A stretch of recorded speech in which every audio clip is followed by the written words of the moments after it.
인사하겠습니다. 하나님의 큰 복을 받으세요. 이렇게 인사하겠습니다. 하나님의 큰 복을 받으세요. 제목을 따라합시다. 끝까지 굳건한 신앙인생. 끝까지 굳건한 신앙인생. 끝까지 굳건한 신앙인생. 끝까지 굳건한 신앙인생. 하나님 우리를 세상에서 부르시는 분입니다. 하나님이 부르셔서 모인 곳을 우리는 교회라 이렇게 말합니다. 에클레시아, 이 말은 세상에 있는 그런 사람들 가운데 불러서 모았다. 에클레시아, 헬라어입니다. 에클레시아. 그리고 구약의 교회라고 하는 용어는 카알입니다. 카알. 똑같이 모였다, 불러 모았다, 그런 뜻입니다. 또 우리는 한자 영어로서 교회, 가르칠 교자에다 모임 회자를 썼습니다. 모임이다, 이런 거. 하나님 우리를 부르셔서 교회라고 하는 곳에 모이게 하십니다. 또 그리고 교회에다가 모이면 그냥 있는 것이 아니라 하나님의 복음으로 우리를 변화시키셔서 우리를 세상으로 보내시는 겁니다. 그것을 우리는 파송이다, 그렇게 말합니다. 우리 모두는 하나님의 부름을 받았습니다. 그리고 각자 사명을 받은 사람입니다. 목사만 아니라 모든 성도는 하나님의 자녀이고 성경은 왕같은 제사장이다, 이렇게 말을 했습니다. 그러니까 하나님 나라로, 하나님 나라의 성도로 부름을 받은 모든 사람은 다 하나님 앞에 부름을 받아서 하나님 앞에 사명을 받아 이 세상에 나가서 파송받아서 사는 사람인 것입니다. 그들을 부르시고 사명을 주신 하나님 아버지는 우리를 영원히 사는 존재로 만드셨습니다. 그런 우리는 이 땅에 살지만 우리의 시민권은 하늘에 있습니다. 영원한 하나님의 나라, 그곳에 우리의 시민권이 있다는 말입니다. 이걸 바로 알지 못하고 사람이 이 땅을 살아가면 사람은 목적이 없이, 소망이 없이 방황하게 되어 있습니다. 목적도 없이 나는 방황했네, 소망도 없이 살았네, 그런 인생을 사는 것입니다. 우물가의 여인처럼 난 구했네, 헛되고 헛된 것들을, 정말 헛된 것을 위해서 살아가는 존재가 되는 것입니다. 저는 학부를 철학을 공부하였습니다. 철학은 철저한 인간학입니다. 사람 속에서 그 사람이라고 하는 존재가 어떤 존재인지를 찾아내리고, 사람의 아르케가 뭐냐, 아르케 근본이죠. 사람의 문제 아르케, 그게 뭐냐. 그래서 철학은 아주 본질적으로 그 근원과 뿌리를 찾아가는 학문이 철학입니다. 그 철학을 다 공부해 보았는데 사람 속에, 제가 미천한 지식을 가졌으나 사람 속에 해답이 없습니다. 사람 속에는 허무한 것 이외에는 존재하지 않습니다. 그래서 사람을 가장 잘 표현한 철학이 20세기에 발전한 실존주의 철학인데, 그 철학은 너희들이 왜 이 땅에 살아가는가, 너희들이 왜 이 세상에, 누가 이 세상에 나를 던졌는지 모르지만 이 고생스럽고 이 험한 세상에 너희들이 누가 던졌는지 모르는데 와서 왜 이 세상을 사냐. 세상에 나는 많은 곡식을 수백 트럭, 수천 트럭씩 먹습니다. 여러분, 아무리 다이어트를 열심히 하는 여성분이라 할지라도 이 세상에 태어나서 먹는 것이 트럭으로 수백 트럭, 수천 트럭씩 먹습니다. 또 배설은 얼마나 합니까? 그러니까 너희가 이 세상에 와서 그렇게 먹고 그렇게 배설하고 그렇게 가는 이 세상에 왜 사냐, 이 세상에. 실존처럼 그렇게 질문하고, 야, 이 세상에서 자살하는 것이 제일 의미 있는 것이다, 가치 있는 것이다, 이렇게 말합니다. 쇼펜하우어 같은 사람은 그런 실존 철학의 영향을 받아서 자살 예찬론 같은 것을 읽고 젊은 사람들이 수도 없이 자살했습니다. 자기 속에 살펴보니까 허무한 것밖에 없거든요. 자살했어요. 해밍웨이가 노벨 평화상을, 노벨 문학상을 받았던 노인과 바다라고 하는 작품 여러분 아십니까? 평생 동안 그 노인이 고기를 잡는 노인입니다. 어느 날 배를 타고 나가서 낚시를 던졌는데 어마어마한 고기를 잡았어요. 정말 젊어서부터 고기를 잡는데 잔뼈가 굵은 그 노인이 잡은 고기치고 정말 너무 어마어마한 고기였어요. 그것을 걸고 땡기면서 이 고기는 크기가 얼마 정도 됩니다. 여러분 수십 년을 바다에서 잔뼈가 굵었는데 그걸 모르겠어요. 이것을 낚아서 내가 항으로 도하구나. 이것이 몇 근 정도 되겠고 나는 이제까지 살았던 모든 순간 가운데 아주 횡재를 하게 되겠구나. 그런 계산 속에 그 고기를 정말 노련한 기술로도 그것을 이기기가 참 어려웠으나 그래도 이 노인이 잔뼈가 굵었기 때문에 그걸 잘 낚아서 이제 기분 좋게 항으로 돌아오고 있습니다.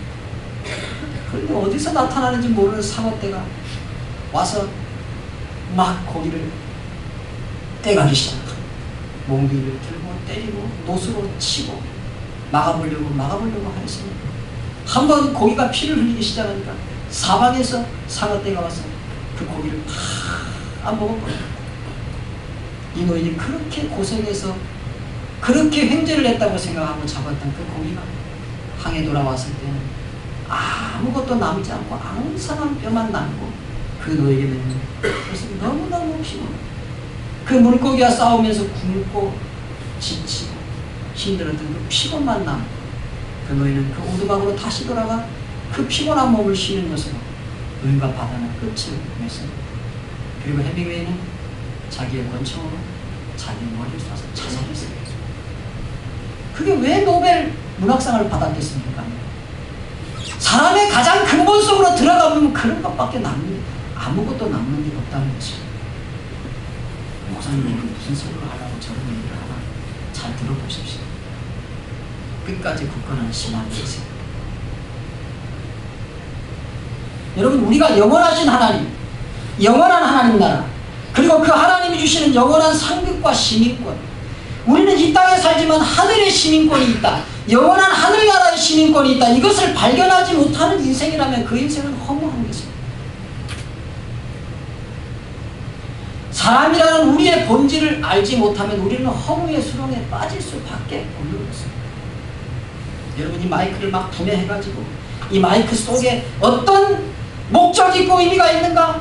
이 마이크를 막 분해해가지고는 이 마이크가 가진 본질과 본 목적을 잘 모르는 것입니다. 이 마이크를 만든 사람에게 물어보면 깨끗이 정답이 나오는 것입니다.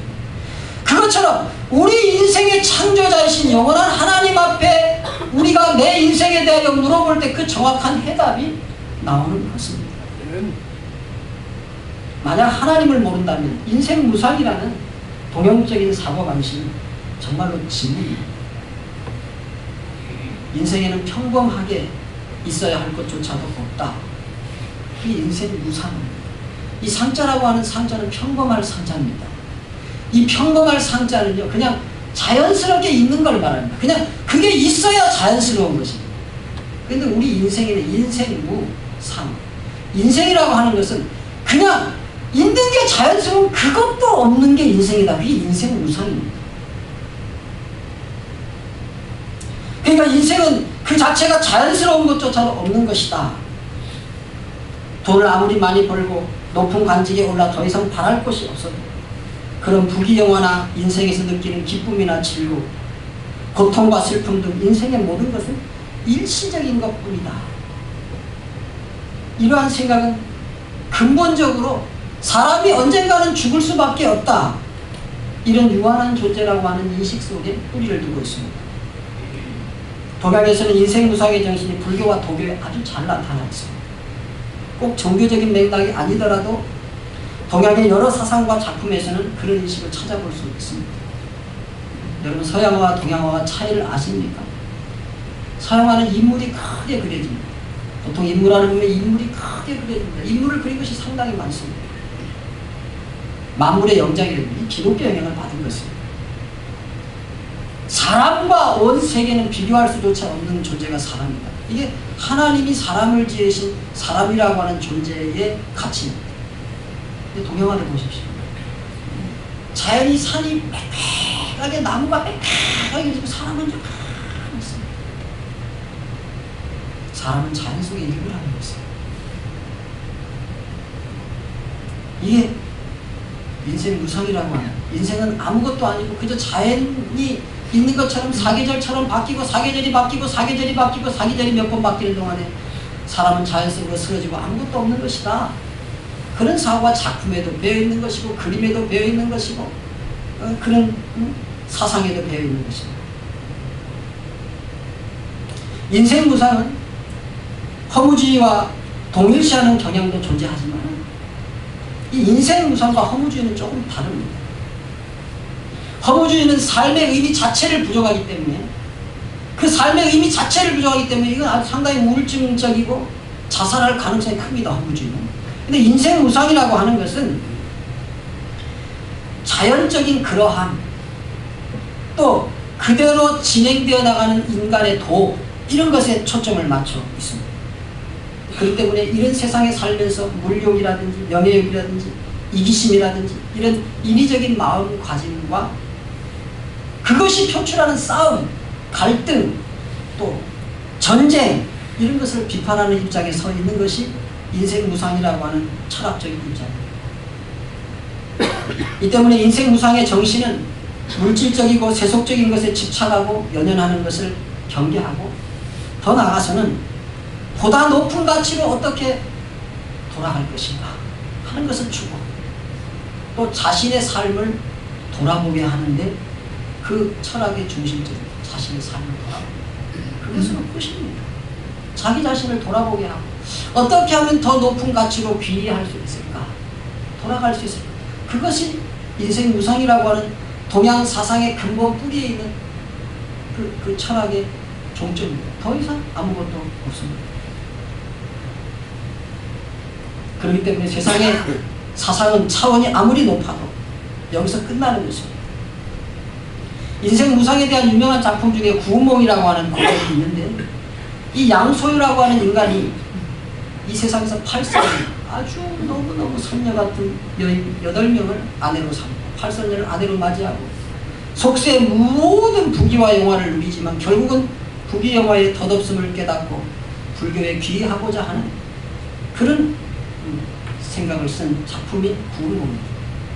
그리고 그 순간 잠에서 깨어 자신이 겪은 인생사의 모든 일과 부귀경명이 한순간의 꿈이었구나 하는 것을 알게 된다는 내용입니다. 일체 유비법, 모든 인간 세상에 존재하는 것입니다. 여몽환포여, 꿈, 물거품, 그림자와 같으며 여로역 여전, 이슬과 같고 또 번개와 같으며 응작여시관이라, 마땅히 이와 같이 보아야 합니다. 우리 인생이라고 하는 것은 인간이 이 세상에 존재하는 모든 것과 더불어서 사람이 존재한다고 하는 것은 꿈, 물거품, 그림, 이슬, 그리고 또 번개와 같은, 마땅히 이 세상 모든 것을 그런 것으로 보아야 한다. 이게 뭡니까? 아무것도 없다는, 잠깐 있다가 없어지는 것이기 때문에 그거에 너무 집착하고 살지 말라는 것입니다. 이런 인생이 가장 고차원적으로 발견하면 이제 그만 조금 더 높은 가치가 있을까, 이걸 찾다가 못 찾는 것입니다. 그리고 나를 돌아봐야 되겠다. 돌아본들 그 인생에 무슨 의미가 있고 가치가 있겠습니까? 해답이 없습니다. 사람이 죽음이라는 극복할 수 없는 실체 앞에 서면 더더욱 그렇습니다. 나는 죽는다. 여기 안 죽는 분 계십니까? 다 죽습니다. 그러므로 사람은 원래 지어주신 하나님의 목적을 따라 쓰임받을 때 가장 가치 있는 삶을 살 수가 있습니다. 실상 우리가 사는 인생이라고 하는 삶은 수단이고, 우리의 목적은 영원한 생명의 주인 되시고 우리를 만드신 하나님이신 예수 그리스도입니다. 그런 거 짐승이면 몰라도 발을 땅에 디디고 하늘을 보는 존재인 사람이라고 하는 존재는 하나님의 목적과 하나님의 사명에 붙잡혀 살아야 진짜 인생을 사는 것입니다. 믿기를 축원합니다. 저는 오늘 본문을 통해서 일생 동안 꼭 가야 될 신앙의 길을 가는 일에 대하여 하나님의 말씀을 여러분과 함께 나누기를 원합니다. 저는 이 설교의 서두에서 하나님은 우리를 부르신다고 하였습니다. 하나님께서 모세라고 하는 사람을 불렀어요. 오늘 성경 본문에는 그 모세가 하나님 앞에 부름을 받아서 사명을 받았어요. 그 사명을 받고 하나님 앞에 그 사명을 받은 대로 일을 하다가 일어난 상황을 우리가 이렇게 읽은 것입니다. 모세는 하나님 앞에 부름을 받았을 때 자신은 일을 할 자격이 없다고 하였습니다. 또 할 능력도 없다고 하였습니다. 나이도 80이 되었으니 너무 나이가 많다고 했습니다. 모세가 120살을 살았으니까 요즘 말하면 환갑을 넘은 것입니다. 그러니까 63, 4세쯤 되었지. 하나님, 내가 40세 때 팔팔할 때 쓰임받으려고 하나님 앞에 왔더니 그때는 왜 안 쓰시고 지금 다 늙어 빠졌는데 뭐 나를 부르셔서 쓰시라고. 나는 이제 나이도 많이 먹고 난 이제 뒤에 물러날 나이지 하나님께 쓰임받을 나이가 아닙니다 하고 자기 자신을 사명을 주실 때 거절하였습니다. 그래도 하나님이 부르시고서 쓴다고 하니까 보낼 만한 자를 보내소서. 하나님 보낼 사람을 좀 보내십시오. 그렇게 끝까지 고사하였습니다. 그럼에도 불구하고 하나님은 모세에게 네 신의 발을 벗어라. 네 발에 신을 벗어라. 이제까지 네 썩어질 것을 위하여 다니던 그 발에 신을 벗고 이제부터 내가 걸어가게 하는 사명의 걸음을 걸으라는 뜻입니다. 그리고 그 지팡이를 능력을 주어 들고 주셨습니다. 그 지팡이가 이제까지는 자기가 의지하고 자기가 먹고 살기 위해 양떼를 모는 지팡이였으나 이제는 그 지팡이 그렇게 썩어질 일 없어질 일에 쓰지 말고 하나님의 나라와 사명을 위하여 쓰라고 그 지팡이에 능력을 주셨습니다. 그래서 그 지팡이를 들면 바다가 갈라졌습니다. 그 지팡이를 들어서 나일강 물을 치면 나일강 물이 피로 변화했습니다. 그 지팡이로 티끌을 치니까 티끌이 이가 되었습니다. 그런 능력의 지팡이를 들려주셨습니다. 또 그의 손을 품 안에 넣어보라고 하였습니다. 그 품에 넣었다가 꺼내보니 문둥병이 발에서 썩었습니다. 야, 그렇게 썩어질 것을 위해서 그 손을 사용하지 말고 이제 사명을 위해서 사용하여라 하고 다시 그것을 품에 넣어보라고 또 품에 넣었다 꺼내니 아주 깨끗한 손이 되었다고 하였습니다. 그런 능력, 그런 사명, 썩어질 육신을 위해서 쓰던 지팡이, 썩어질 육신을 위하여 다니던 말, 썩어질 육신을 위하여 쓰던 손, 그것을 다 사명으로 새롭게 하시고 모세를 부르셔 사명 주셨습니다. 그래서 그 사명을 받아가지고 가서 현장에 딱 가서 만나보니까 현장이 다른 거예요. 끝까지 굳건한 신앙인생을 살면 첫째로 내 능력 의지하면 끝까지 굳건한 신앙인생을 살 수 없다는 것을 모세는 거죠. 따라합시다. 내 능력 의지하면 끝까지 굳건한 신앙인생을 살 수 없습니다. 모세가 아주 대단한 능력을 받았습니다. 대단한 지팡이입니다. 대단한 손입니다. 대단한 말입니다. 그렇게 그 능력을 받아가지고 감당하면 만사 형통일 것 같았습니다. 그런데 그 지팡이 가졌는데 그 말 가졌는데 그 사명 가졌는데 일을 하면 할수록 꼬이는 거예요. 이스라엘 백성들이 적과 꿀이는 가나안으로 내가 데려가야 되겠습니다. 이렇게 바로에게 가서 말했더니 뭐라고? 너희들이 내 일을 안 하고 거기를 가? 그러면서 일을 막 고되게 시킵니다. 애굽 왕과 관리들이 모세의 말을 전혀 귀담아 듣지 않고 무시합니다. 하나님의 백성은 더욱 고단하고 곤란한 처지를 만나게 되었습니다. 전에는 벽돌을 굽을 때 집을 주었는데 이 집도 안 주고 벽돌은 숫자대로 구우라 합니다. 5장 18절에 이제 가서 일하라. 집은 너희에게 주지 않을지라도 벽돌은 너희가 수량대로 바칠지니라. 이게 애굽의 왕과 관원들이 힘들게 하는 것도 모세가 어려운데 자기가 구원하려고 하고 자기가 사명받은 그 이스라엘 백성조차도 모세와 아론에 대해서 원망합니다. 21절을 보면 그들에게 이르되 이 말은 백성들이 지금 이스라엘 백성들이 그 사명을 감당하는 모세에게 말하기를 너희가 우리를 바로의 눈과 그의 신하의 눈에 미운 것이 되게 하고 그들의 손에 칼을 주어 우리를 죽이게 하는도다. 여호와는 너희를 살피시고 판단하기를 원하노라. 모세가 여호와께 와서 아뢰는 어째서 이 백성이 학대를 당하게 하시니? 아니 일이 이렇게 자꾸 꼬이니까 자기 자신조차도 이 사명을 왜 감당해야 되는지 모릅니다. 22절에면 모세가 23절에면 내가 바로에게 들어가서 주의 이름으로 말한 후부터 그가 이 백성을 더 학대하며 주께서도 주의 백성을 구원하지 아니하십니다. 아니 백성들은 더 어려워지고 하나님도 이거 구원하는 내가 이 일을 왜 해야 됩니까? 모세가 자기 자신의 딜레마에 빠졌어요. 여러분, 내 신앙과 내 능력만 가지고는 끝까지 승리하는 굳건한 신앙 인생 살 수가 없다는 것을 오늘 성경 본문 속에서 우리가 보고 있는 것입니다. 우리의 인생이라고 하는 것은, 우리의 신앙생활 속에서는 별의별 내가 생각하지 못했던 일들로 인하여 힘들고 피곤한 나날의 신앙생활들이 계속되기 때문에 내 능력 가지고는 그걸 이길 수가 없는 것입니다. 아니 사실 이 세상을 살기도 버거운데 이런 불편이 나올 때가 정말 우리에게 너무도 많은 것이 우리의 삶이요 우리의 인생사입니다. 교회의 흉흉한 소식들, 거룩히 할 목사님들이 본의 안 되는 모습들, 교회보다 더 타락했다고 하는, 교회가 세상보다 더 타락했다고 하는 세상 사람들의 평가, 믿지 않는 남편이 밖에서 사업하다 들어와서 믿는 부인한테 야!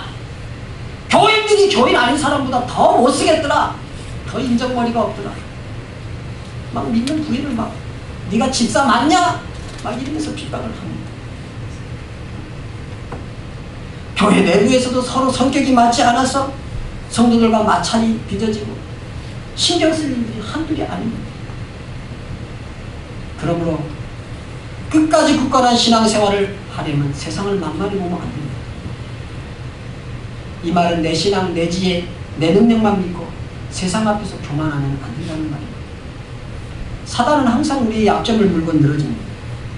우리는 자야 하고 쉬어야 되고 먹으면서 사단과 전쟁합니다. 그런데 사단은 영물은요, 자지도 않고 먹지도 않고 쉬지도 않고 계속해서 우리의 약점을 물고 늘어집니다. 그러므로 우리 자신이 어떤 존재, 얼마나 약한 존재인지 바로 알아요. 세상의 신앙의 능력으로, 기도로, 여러 가지 영적인 방법으로 일들을 해가다가 때로 더 나빠질 때도, 따라합시다, 더 나빠질 때도 포기하면 안 됩니다. 여러분, 이스라엘 백성들이 모세를 인하여 출애굽했습니까? 못했습니까? 했습니까? 못했습니까? 했습니다. 모세가 부딪혀 보니까, 바로왕을 부딪혀 보니까, 바로의 신하들과 부딪혀 보니까, 이스라엘 백성들과 부딪혀 보니까 계란으로 바위를 치는 것과 같습니다. 이거 안 되겠습니다. 근데 여러분, 출애굽했습니까? 못했습니까? 결국은 출애굽했습니다. 안 될 것 같아도 하나님의 뜻대로 되는 줄 믿기를 주님의 이름으로 축원합니다. 안 될 것 같아도 하나님의 뜻으로 되는 것입니다.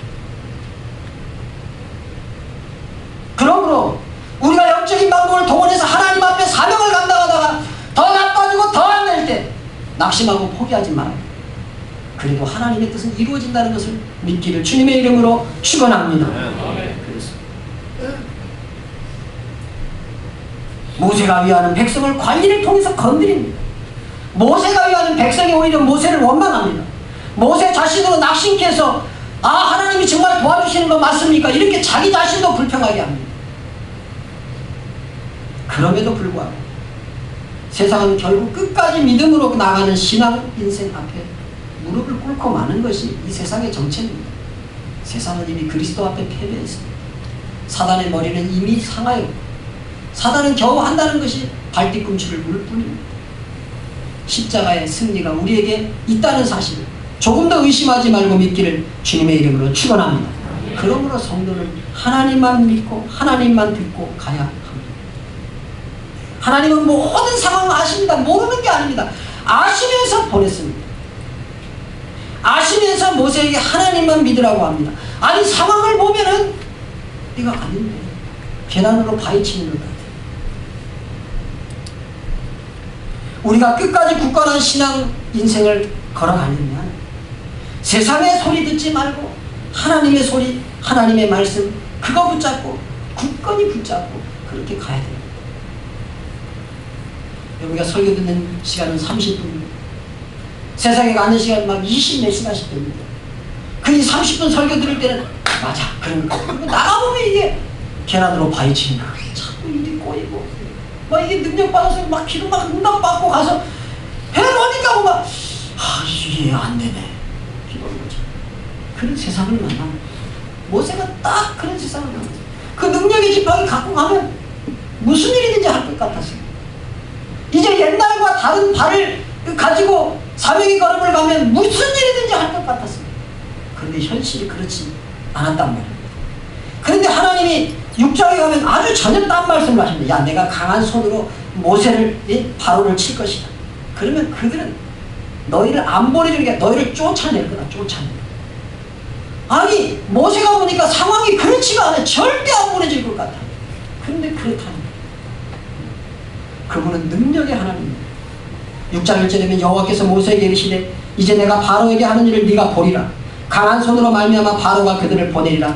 강한 손으로 말미암아 그들을 이 땅에서 쫓아내리라. 그랬습니다. 약속의 하나님. 가나안 땅, 곧 그들이 거류하는 땅을 그들에게 주기로 그들과 언약하였더니 약속했더니.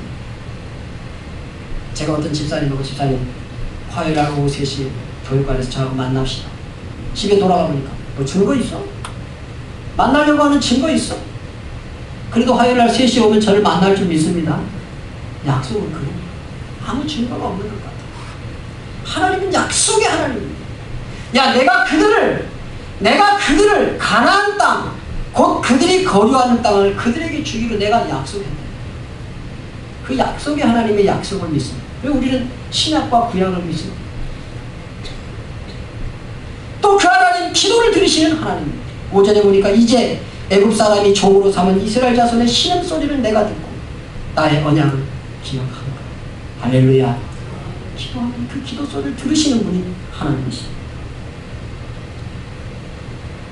저는 끝까지 아름다운 인생이라고 하는 지지난주 설교를 통해서 갈렙이라고 하는 인물이 아무리 환경이 그렇지 않은 것 같아도 그 환경 속에서 하나님의 말씀만 순종하고 끝까지 순종하고 40대와 같이 80대에도 하나님을 끝까지 순종하였더니 예루살렘의 기초가 되는 헤브론을 기업으로 얻게 하는 평생 하나님의 말씀만 듣고 순종했던 그 갈렙의 마지막까지 아름다운 인생에 대하여 설교하였습니다.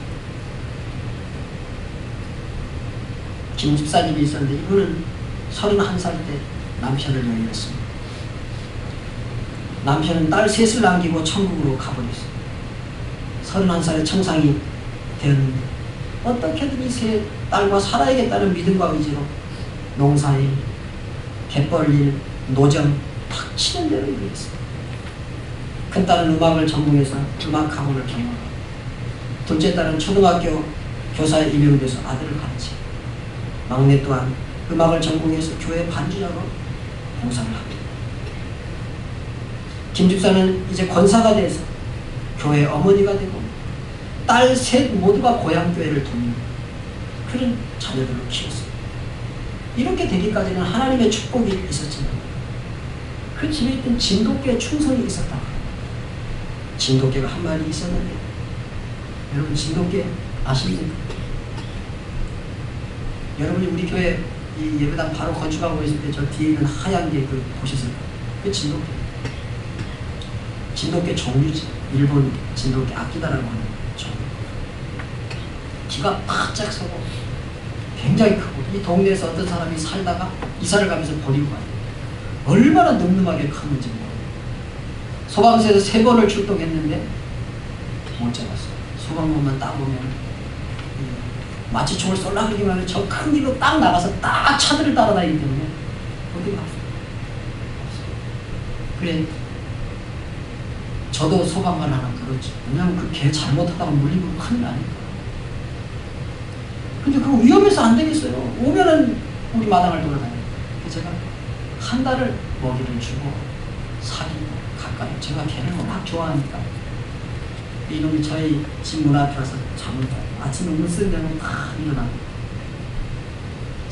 사귀고 맛있는 거 주고 이따가 목에다가 먼저 목도리를 걸었어요. 그런데 가만히 있더라고요. 옳지 됐다. 그 다음에 이제 잡아먹었어요.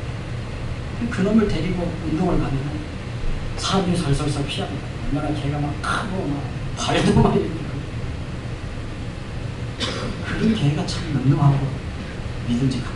근데 이 김집사님 집에 그런 진돗개를 한 마리 키우고 있는 이 개가 딱 새벽 기도 때가 되면 딱 김집사님 앞에서 교회를 딱 인도해 갑니다. 걔가 인도에 가서 기도하는 동안에 딱 바깥에 기다리고 있다가 딱 김집사님 나오면 딱 모시고 또 집에 가요. 그 젊은 여집사님과 세 딸이 자는 그 집에 밤새도록 딱 진돗개가 있다가 막 바스락 소리만 나면 그냥 짖으니까 아무도 접근 못하네. 그 새끼를 낳아가지고 그 진돗개 새끼가 또 순종이 되면 굉장히 비싸다. 그래가지고 그걸 팔면은 또 딸들 학비도 때로는 되고 그것으로 교회 헌금도 하고, 그리고 그 어미가 죽으니까 또 새끼가 또 그렇게 아주 충성스럽게 김집사님을 도와서 그렇게 김집사님으로 하여금 딸 셋을 그렇게 훌륭하게 키우고 교회 봉사하게 하는 헌신했고, 여러분 개도 끝까지 충성하면 이렇게 간직거리가 됩니다. 그런데 하물며 사람, 영원한 하나님의 아들딸로 지음받은 우리 사람이라고 하는 존재가 하나님 앞에 지음받는데 그걸 깨닫지 못하고 허무한 이 세상에서 세상만 따라 살다가 세상에 먹고 자고 입고 편안하게 사는 그것이 인생 목적인 줄 알고 먹고 싸고 그래 살다가 이 세상에 쓰러지면 얼마나 허무한 인생이 되겠습니까? 우리는 하나님의 자녀입니다. 하나님의 모양으로 지어졌습니다. 하나님은 영원하시기에 우리도 영원합니다. 그 하나님이 영원한 우리를 만물의 영장으로 지으시고 다스리게 하시고 최후의 상급을 주십니다. 믿기를 축원합니다. 하나님 살아계십니다. 천국이 있습니다. 신앙으로 하나님 앞에 드린 시간, 신앙으로 하나님 앞에 드린 에너지, 신앙으로 하나님 앞에 드린 재물, 신앙으로 하나님 앞에 한 헌신, 신앙으로 하나님 앞에 한 인생의 나날들 반드시 상급으로 보상하십니다. 끝까지 굳건한 신앙 인생, 그런 인생이 아닌 삶은 허무한 인생입니다. 아무것도 남지 않는 인생을 사시겠습니까? 아니면 끝까지 신앙 인생으로 살고 하나님 앞에 상급을 받는 남는 인생을 사시겠습니까? 영원한 상급과 영원한 영광이 우리에게 기다리고 있다. 성경은 그렇게 말합니다. 로마서 8장 18절에는 생각건대 현재의 고난은 장차 우리에게 나타날 영광과 좋게 비교할 수 없도다라고 아주 너무도 분명하게 예수님이 말씀하고 있습니다. 내가 너희를 위하여 처소를 예비하라고 하니 내가 가서 그 영원한 나라의 처소를 예비하면 내가 다시 와서 너희를 내게로 영접하리라. 나 있는 곳에 너희도 있게 하리라고 영원한 하나님의 나라, 영원한 하나님 나라의 시민인 걸 우리에게 말씀해 주셨습니다. 사랑하는 성도 여러분, 먹고 마시고 편안하게 사는 그 세상, 험한 세상에 붙들리지 말고 영원하신 하나님, 영원한 상급을 예비하신 하나님, 우리를 만드시고 지으신 그 목적 되신 하나님 앞에 붙들리시기를 주님의 이름으로 축원합니다. 별별 일을 만나고 별별 삶의 우여곡절을 다 만나 끝까지 굳건한 신앙 인생을 사시기를 주님의 이름으로 축원합니다. 하나님께서 반드시 사명을 성공적으로 감당하도록 하시고 나를 통하여 계획한 하나님의 목적을 이루시고 그렇게 여러분을 인도해 주시고 그렇게 여러분의 생애를 값지고 고귀하게 쓰시고 여러분들을 영광스럽게 하실 분이 그 하나님이십니다. 가장 멋지고 아름다운 인생, 가장 가치 있는 인생은 끝까지 굳건한 신앙 인생에 있다는 것을 조금도 의심하지 마라. 그 하나님 앞에 붙들리는 축복 인생, 승리 인생, 끝까지 신앙을 지켜서 하나님 앞에 상급을 받는 그런 복된 삶이 되기를 주님의 이름으로 축원합니다. 이 시간에 잠시 눈을 감으시고 하나님, 나 끝까지 신앙을 잘 지키는 끝까지 굳건한 신앙 인생 만들게 하여 주옵소서. 하나님 살아계시고 천당이 분명히 나를 이 땅에 부르시고 사명 주셨는데 언제까지 머뭇머뭇 하시려고 하십니까? 하나님 앞에 붙들리면 여러분의 인생이 가치 있고 의미 있는 인생을 살 수 있습니다. 하나님 앞에 내가 그렇게 가치 있는 인생, 하나님의 손에 붙들리기를 소망합니다. 그렇게 기도하시기 바랍니다. 하나님